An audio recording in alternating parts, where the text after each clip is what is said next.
Welcome to the bold analysis, ladies and gentlemen.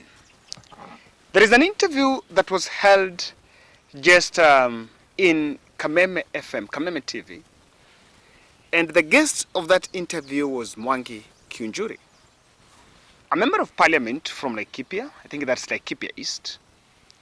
And Mwangi Kiunjuri is not your ordinary politician, because I remember by the time he was being relieved of his duty as a Minister of Agriculture by former President Uhuru Muigai Kenyatta, that was at the time he was actually touted as a man who is in the race to succeed former President Uhuru Kenyatta in the larger Mount Kenya region.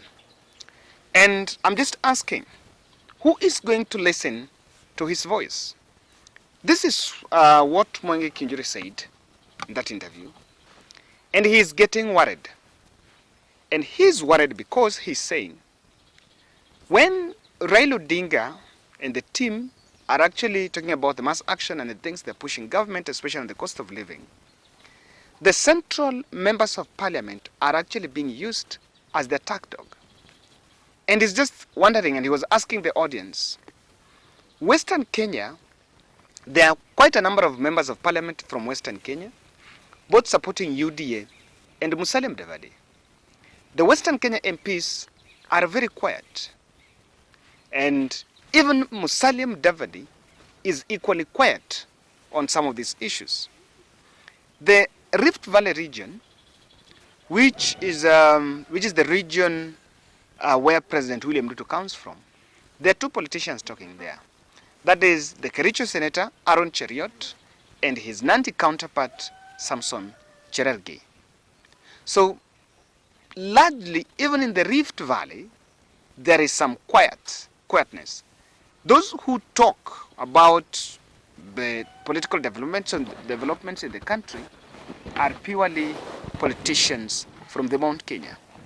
And he is just asking, what is really going on? Are they, because there seems to be the ones that are being used as the attack dog. He is actually saying that we've been divided and we seem to be fighting our own.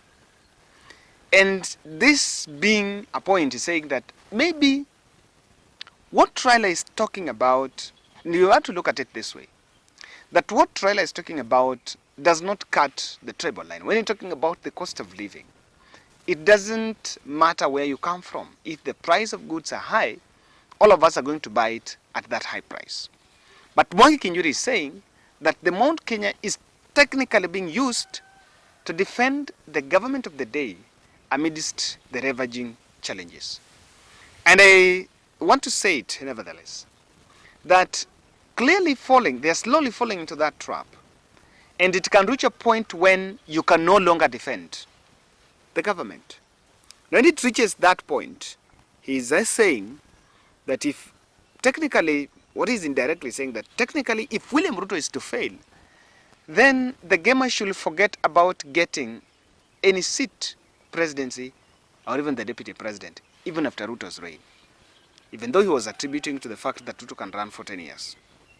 In fact, there is a plan by a section of members of parliament to sponsor a bill on constitutional review process in what is targeting the one man, one shilling that was killed by selfish politicians from the mountain, despite the fact that even the additional constituencies that were to be put there were actually, Mount Kenya was largely to benefit.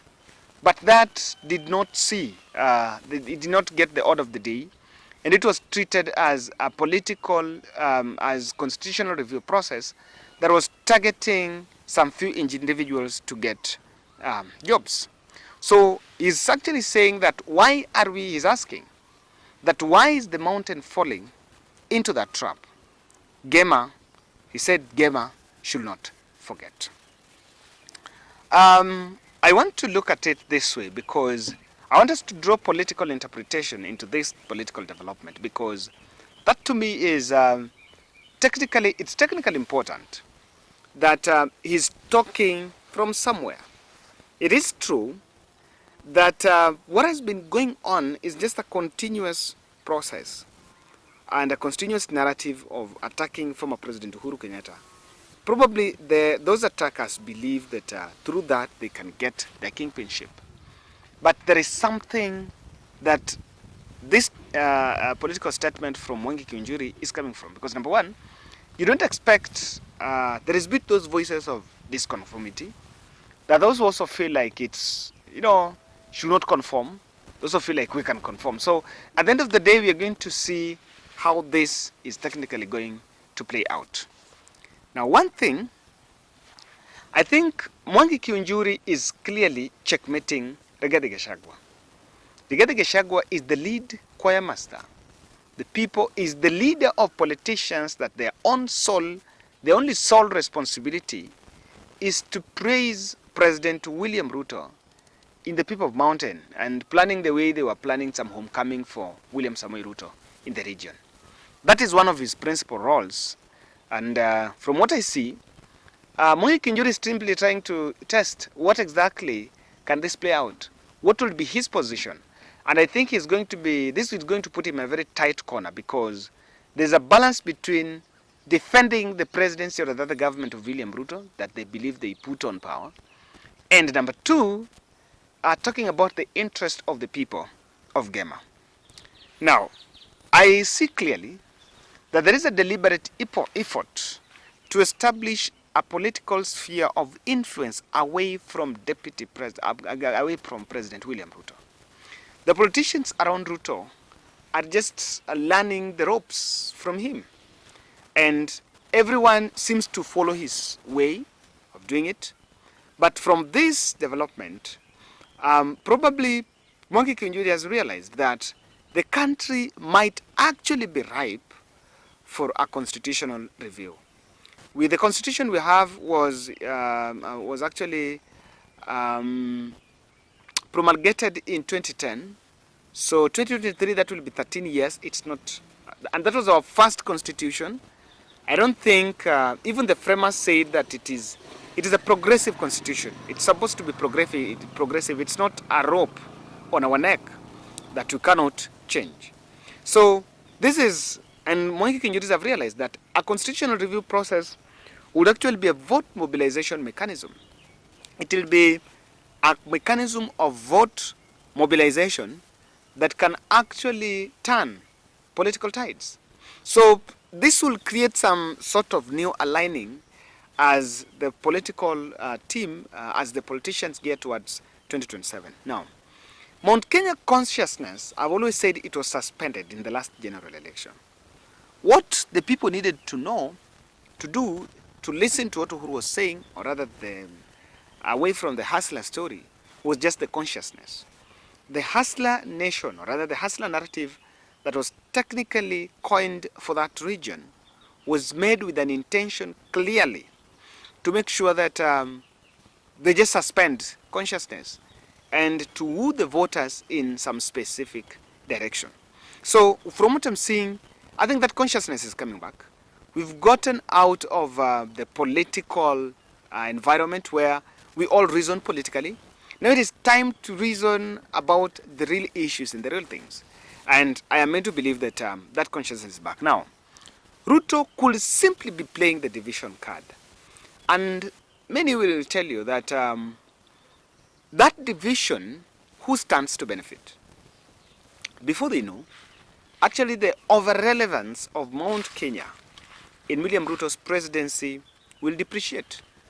That relevance, that over-relevance that I think it's overestimated, will actually depreciate, because if they're divided, remember in the last general election, they were divided, but quite a number was swinging on the side of William Ruto. And now that was, dealing with the known, and they were told about how we need to, we need to be together because we pay debt, and there are all those stories. And I've said that the issues about paying debts and, we are cheated, we are this. The last general election was centered on Uhuru Muigai Kenyatta. That was the sphere, that was the topic. The fallout between Uhuru Kenyatta and William Ruto was at the center of the last general election. And those political playbooks of 2013 and 2017 are playing. are now the ones that are being trying to be replicated, where people want to show that because Gema and Rift Valley, when they're together, they can get it. That's what's going on. But that division could simply be playing because William Ruto knows very well that there is an eventuality. For you to face the next general election, you must get another narrative. You must get the next approach. So, ladies and gentlemen, that's my take. I don't know who's going to listen to Mwangi Kiunjuri. But again, from where I'm seated, I think he's making a lot of sense. So, let's see how it goes.